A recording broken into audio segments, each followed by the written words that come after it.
सोलारला खर्च लागतो.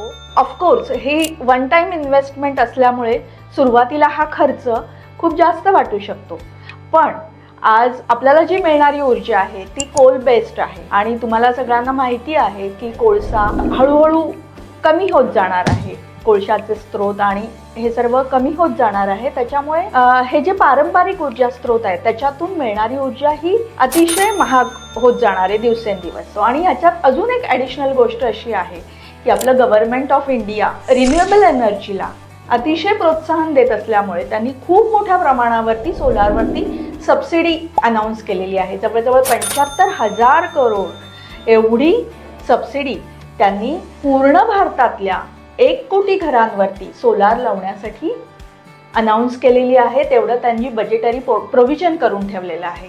तर गव्हर्नमेंट ऑफ इंडियाचं पुढच्या काही 3 ते 4 वर्षांमध्ये 1 कोटी घरांवरती सोलार लावण्याचं ध्येय आहे आणि आपण सगळे त्याच्यामध्ये कॉन्ट्रीब्यूट करू शकतो.